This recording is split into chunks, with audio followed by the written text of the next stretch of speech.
नमस्कार बच्चों, स्वागत है आप सभी का व्याकरण की दुनिया में।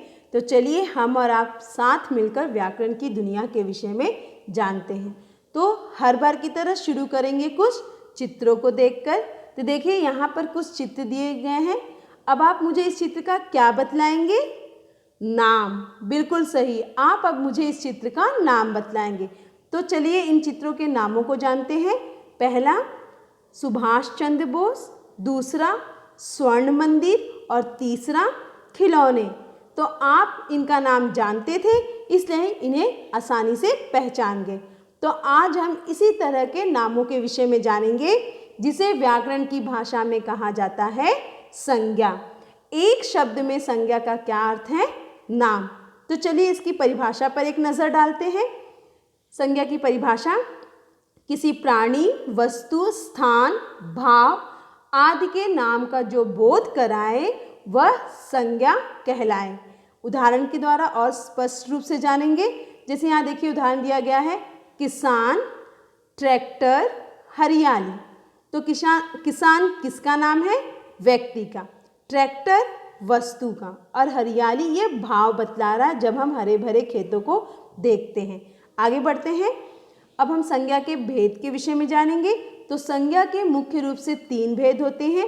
पहला है व्यक्तिवाचक संज्ञा, दूसरा जातिवाचक संज्ञा और तीसरा भाववाचक संज्ञा। तो चलिए शुरुआत करेंगे व्यक्तिवाचक संज्ञा के विषय में जानकर। अब इनकी हम परिभाषा जानेंगे। जिस संज्ञा शब्द से किसी विशेष व्यक्ति, प्राणी, वस्तु या स्थान का बोध हो उसे व्यक्तिवाचक संज्ञा कहते हैं। देखिए इस परिभाषा में एक शब्द आया है विशेष, अर्थात जिसके विषय में बात की जा रही है उस व्यक्ति, प्राणी, वस्तु या स्थान का नाम दिया गया रहता है और सिर्फ उसी के विषय में बात की जाती है। तो उदाहरण से और अच्छी तरह से समझ में आ जाएगा। जैसे पहला वाक्य देखेंगे उदाहरण का, भगत सिंह एक महान क्रांतिकारी थे। यहाँ पर व्यक्ति के विषय में बताया गया है, लेकिन एक ही व्यक्ति, कौन? भगत सिंह जी। दूसरा उदाहरण देखेंगे, दीपावली भारत का एक प्रमुख त्योहार है।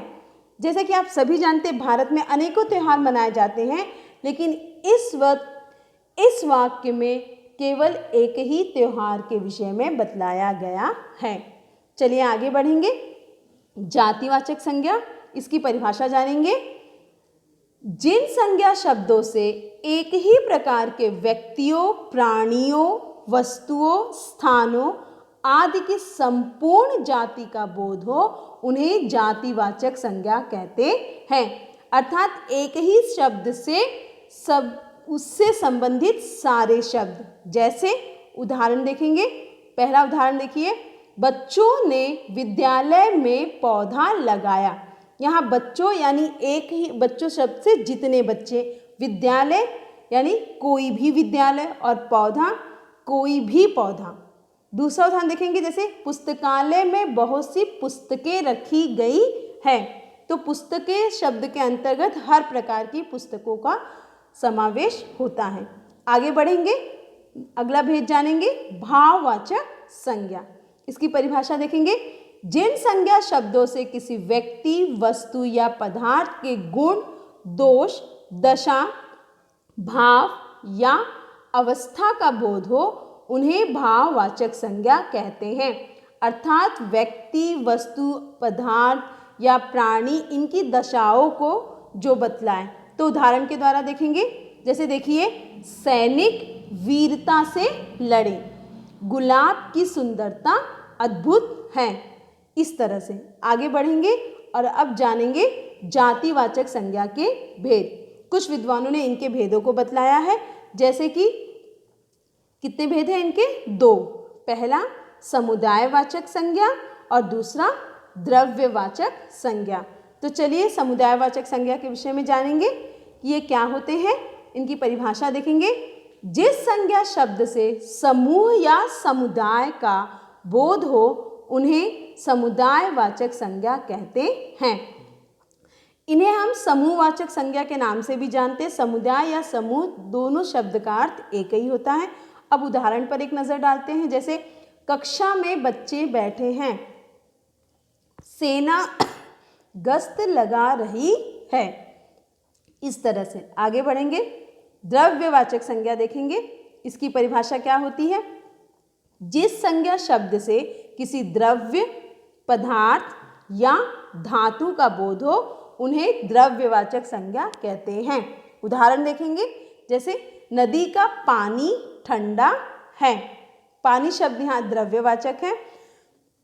सोने के आभूषण सभी को प्रिय लगते हैं, सोना शब्द यहाँ पर धातु है। आगे बढ़ेंगे, अब हम ये देखेंगे कि भाववाचक संज्ञाएं किस प्रकार से बनती है। तो भाववाचक संज्ञाएं 5 प्रकार के शब्दों से बनती है। वो 5 प्रकार के शब्द कौन कौन से हैं? तो पहला है जातिवाचक संज्ञा शब्दों से, दूसरा सर्वनाम शब्दों से, तीसरा विशेषण शब्दों से, चौथा क्रिया शब्दों से और पांचवा है अव्यय शब्दों से। तो चलिए शुरुआत करेंगे जातिवाचक संज्ञा के शब्दों से, किस तरह भाववाचक संज्ञा बनाई जाती है। तो यहाँ पर देखिए आपको कुछ जातिवाचक संज्ञाएं दी गई हैं और साथ ही साथ उसके भाववाचक संज्ञा का रूप। तो पहला शब्द है मित्र, मित्रता, बच्चा, बचपन, शिक्षक, शिक्षा, व्यक्ति, व्यक्तित्व, गुरु, गौरव। अब हम देखेंगे सर्वनाम के शब्दों से किस तरह भाववाचक संज्ञाएं बनाई जाती है। तो देखिए यहाँ पर कुछ सर्वनाम शब्द दिए गए हैं और उनका भाववाचक संज्ञा का रूप। तो पहला है अपना, तो इसका भाववाचक होगा अपनापन या अपनत्व। अहम, अहंकार, निज, निजता या निजत्व, मम, ममता या ममत्व, सर्व, सर्वस्व। अब आगे बढ़ेंगे और विशेषण शब्दों से जानेंगे। तो यहाँ भी कुछ विशेषण के शब्द दिए गए हैं, जैसे पहला है मीठा, मिठास, अधिक, अधिकता, भूखा, भूख, महंगा, महंगाई, स्वस्थ, स्वास्थ्य। आगे बढ़ते हैं, अब क्रिया के शब्दों से जानेंगे कि किस तरह भाववाचक संज्ञा बनती है। तो देखिए यहाँ कुछ क्रिया के शब्द दिए गए हैं, जैसे पहला है उड़ना, उड़ान, सजाना, सजावट, खाना पीना, खान पान, चढ़ना, चढ़ाई, देखना, दिखावा, इस तरह के और शब्द। आगे बढ़ेंगे, अव्यय के शब्दों से जानेंगे कि भाववाचक संज्ञा किस तरह बनती है। तो देखिए पहला अव्यय शब्द निकट, निकटता, धिक, धिक्कार, ऊपर, ऊपरी, शीघ्र, शीघ्रता, वाह, वाहवाही। इस तरह से भाववाचक संज्ञाएं बनाई जाती हैं। अब हम संज्ञा के विषय में कुछ विशेष बातें जानेंगे। तो सबसे पहले व्यक्तिवाचक के बारे में, कि व्यक्तिवाचक संज्ञा का जातिवाचक संज्ञा के रूप में किस तरह प्रयोग किया जाता है। तो देखिए उदाहरण देखते हैं, जैसे पहला उदाहरण है परीक्षा समाप्त होते ही वह कुंभकर्ण बन बैठा। यहाँ पर कुंभकर्ण किसी व्यक्ति का नाम न बतला करके विद्यार्थियों की तुलना कुंभकर्ण के नींद से की गई है कि जैसे ही परीक्षा समाप्त हुई विद्यार्थियों ने सोना शुरू कर दिया, इस तरह से। दूसरा उदाहरण, जैसे इस धरती पर हरिश्चंद्र घटते जा रहे।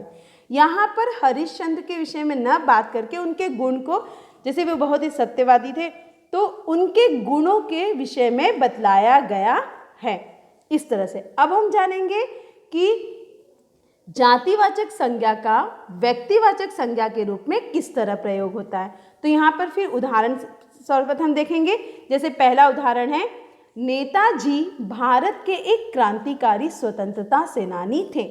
नेता शब्द अगर आप देखेंगे तो ये जाति को बतलाता है कि अनेक प्रकार के नेता, लेकिन यहाँ पर नेताजी अगर कहा गया है तो सिर्फ सुभाष चंद्र बोस जी के विषय में बात की जा रही है, इसलिए यहाँ पर नेताजी शब्द जातिवाचक होते हुए भी व्यक्तिवाचक के रूप में प्रयोग किए गए हैं। ठीक उसी तरह दूसरा उदाहरण देखिए, शास्त्री जी ने जय जवान जय किसान का नारा दिया। शास्त्री शब्द अगर आप देखेंगे तो ये जातिवाचक संज्ञा को बतला रहा है, लेकिन इस वाक्य में शास्त्री जी अर्थात श्री लाल बहादुर शास्त्री जी के विषय में बताया गया है, इसलिए यहाँ पर जातिवाचक संज्ञा व्यक्तिवाचक संज्ञा का काम कर रही है। तो उम्मीद है बच्चों कि संज्ञा के बारे में बताई गई ये जानकारी आपको समझ में आ गई होगी। तो यदि बच्चों आपको ये जानकारी अच्छी लगी और समझ में आई तो आप इसे लाइक करिए। अगर आप इस जानकारी को औरों को साथ बांटना चाहते हैं तो इसे शेयर करिए और साथ ही साथ व्याकरण की दुनिया की नई चीज़ों को जानने के लिए आप इसे सब्सक्राइब करिए। तब तक बच्चों अपना ध्यान रखिए, पढ़िए, लिखिए और स्वस्थ रहिए। धन्यवाद बच्चों।